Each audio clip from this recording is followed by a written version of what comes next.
내란과 폭동을 두둔하고 부추기는 국민의힘 의원들은 현실을 직시하고 착각에서 벗어나야 합니다. 자신들은 안전하고 어떤 결과이든 대접받을 수 있다는 착각입니다. 폭동 세력이 단죄받지 않고 힘이 더 커지고 사법질서 공권력으로 통제가 불가능해지면 국민의힘 의원들이 그때도 대접받을 수 있을까요? 그런 상황에서는 이용 가치의 존재 유무에 따라서 여러분들의 생사가 결정됩니다. 폭동 세력의 꼭두각시가 되지 않는다면 결국 제거 대상이 되는 것은 세계 역사가 증명해주고 있습니다. 국민의힘 의원을 비롯한 모든 정치, 경제, 관료, 사회까지 신분을 보장해주고 평온한 일상을 보장해주는 것은 두 진영이 대립하는 현실에서 그러한 대한민국 정치, 사회 구조화에서도 폭력을 배제하는 일치된 약속이 지켜졌기 때문입니다. 어느 한 진영이 선을 넘고 통제가 되지 않으면 다른 진영도 비슷한 사례에서 반드시 선을 넘게 된다는 것입니다. 달리 말하면 폭력을 동반한 시민들 간의 심각한 충돌이 일어날 수 있고 정치 관료 세력들은 자연스럽게 반대 진영으로부터 위협에 직면하게 됩니다. 멕시코를 비롯한 적지 않은 나라가 현재 이런 모습이고 누구도 법치주의의 일상생활을 담보받지 못합니다. 성인 남성의 98%가 군대를 다녀온 나라에서 내전은 어떤 모습이 될까요? 현재의 모습에서 무력을 지닌 세력이 합류한다면 공권력이 감당할 수 있을까요? 현재 정치 상황에서 유리하다 불리하다의 문제가 아니라 대한민국 민주주의와 하나 된 나라로서 존립이 가능하겠냐는 중대한 도전에 직면하게 됩니다. 그것도 휴전 중인 국가에서 발생한다는 이야기입니다. 이런 대한민국을 원하지 않는다면 내란과 폭동 세력을 지금 뿌리채 뽑아야 합니다. 진보 보수를 불문하고 지지층을 자극할 많은 사건들이 법원의 판단을 적지 않게 대기하고 있습니다.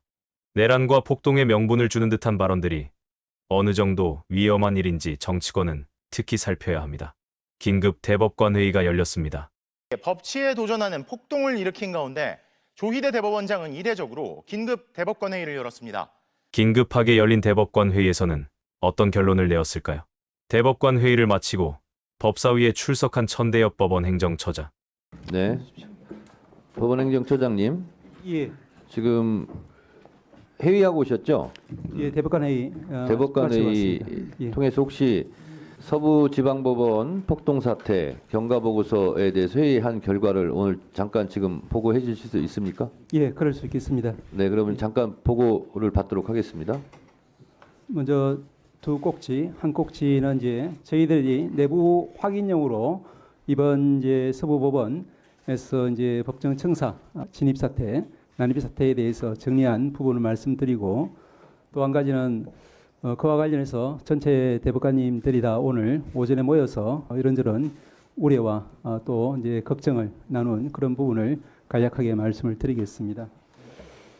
첫 번째 부분은 뭐 다들 아시는 부분이라고 생각합니다만은 1월 19일 날 새벽에 당직 판사가 영장 발부를 결정한 직후에 직원에게 공수처에 영장 실물 그리고 수사 기록을 인계하도록 지시한 후에 퇴근을 했습니다.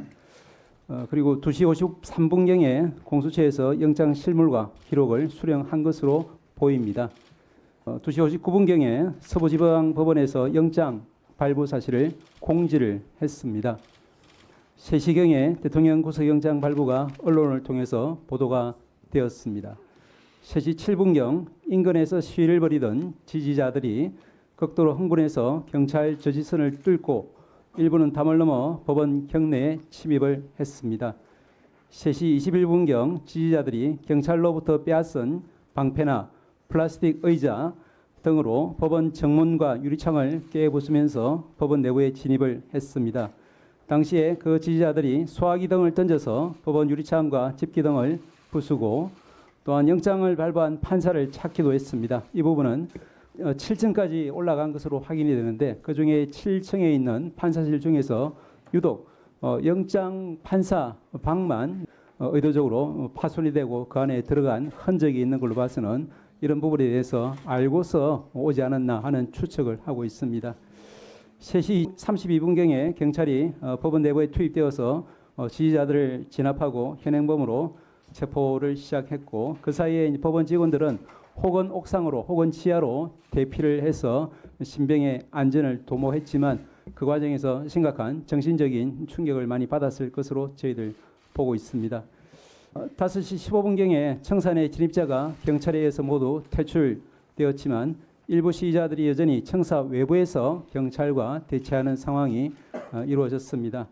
7시 28분경에 청사 외부 시위대도 대부분 해산이 되었고 일부 시위자들만이 청사와 비교적 떨어진 거리에서 개별적으로 산발적 시위를 벌인 것으로 보입니다. 전체적으로 저희들이 이제 정신적인 충격 이런 부분을 빼고 시설의 물적인 피해는 현재로서는 6억 내지 7억 원 정도의 피해가 발생한 것으로 보입니다. 그리고 이제 저희들도 어제 일요일이었지만 전체 법원 행정처 여러 간부들이 서부지방법원에 가서 다 둘러봤습니다. 이제 동영상을 통해서 다들 보셨겠지만 제가 제일 충격을 받은 부분은 발바닥을 이제 디딜 틈도 없을 만큼 유리가 파편화되어서 많이 굴러다니는 그런 모습에서 충격을 제일 많이 받았다는 말씀을 드릴 수 있을 것 같습니다. 그래서 이제 오늘 월요일부터 정상적인 이제 재판과 또 민원 업무가 시작될 수 있을지 저희들도 걱정을 많이 했습니다만은 서부법원의 담당자들도 어쨌든 재판 업무가 사법 서비스가 중단 없이 지속되어야만 법치주의가 여전히 작동하고 있다는 것을 국민들에게 알릴 수 있고 그래야만 국민들이 안심할 수 있다 이런 의견을 제시했고 저희들도 그런 의견을 받아들여서 저희들이 최대한 인력 또 시설 지원을 해서 오늘 업무는 또 재판은 정상적으로 진행되고 있는 것으로 압니다. 이상 말씀드린 부분이 전체적으로 저희들이 어제 파악한 상황이고요. 그리고 두 번째로 오늘 오전에 여러 대법관님들이 다 모여서 많은 걱정을 나누었습니다. 제가 이제 조금 정리해 본 바로는 이와 같습니다. 첫째로는 저도 그렇고 다른 대법관님들도 그렇고 30년 이상 법관 생활하면서 초유의 미정유의 사태라는 데 대해서 큰 충격을 다들 받았다 이런 말씀들이 있었습니다. 그리고 사법부가 아니라 법관 개개인이 모두 독립된 헌법기관인데 이와 같은 법관들의 개인에 대한 또 법원의 재판에 대한 그와 같은 태령 시도라는 것은 법치주의에 대한 전면 부정일 뿐 아니라 우리가 사법부, 국회, 또 정부 등 모든 헌법기관 전체에 대한 이제 부정행위일 수 있기 때문에 굉장히 심각한 사안으로 봐야 된다 이런 말씀들이 있었고 또한 이것이 이제 이번이 마지막이 아니라 시작이 되어서는 정말로 곤란하겠다. 왜냐하면 법치주의 무시의 이와 같은 극단적인 행위가 일상화될 경우에 우리나라가 존립할 수 없다는 그런 걱정들을 많이 피력을 했습니다. 그렇기 때문에 이번에 명확한 이제 수습 그리고 입장 정리가 필요하지 않겠냐 이런 말씀들을 주셨습니다. 그리고 그와 관련해서는 이와 같은 행위가 법치주의 관점에서 절대 용납될 수 없다는 것과 함께 또 결코 그와 같은 불법적인 난입, 폭력에 대해서는 결코 성공할 수 없다 이런 분명한 메시지를 전체 헌법기관에 종사하는 분들이 한 목소리로 이야기를 해주실 필요가 있다라는 그런 말씀도 있었습니다. 이것은 이제 법조인이든 또 비법조인이든 우리가 헌법 토대 위에서 생활하고 있는 관계자 모든 사람들이 유념해야 되고 또한 절제하고 또 자제하고 그 토대 하에서 법치주의를 존중해야만 한다 이런 말씀들이 있었습니다. 마지막으로 우리 사법부도 좀 돌아볼 부분이 있다 이런 반성적인 이야기도 나왔습니다.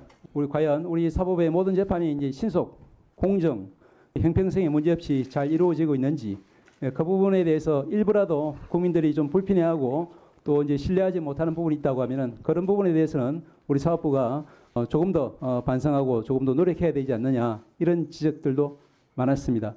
그와 관련해서는 민주당에서도 이제 21대에 이어서 22대 국회에서도 입법 발의를 해 주셨습니다만은 이제 조건부 구속영장 제도라든지 이와 같이 영장 재판 하나가 마치 이제 모든 재판의 전체를 결정하는 것처럼 그렇게 중차대한 어떤 부담을 영장 판사 개인에게 지우고 또 그것이 그렇게 이제 일반에게 이해되는 받아들여지는 이와 같은 이제 사법 시스템은 우리가 선진 외국처럼 좀 이제 수정할 필요성이 있기 때문에 그와 같은 발의된 입법을 저희들도 좀 진지하게 그리고 이제 이번 22대 국회에서 입법 받아들일 수 있도록 노력할 필요가 있다.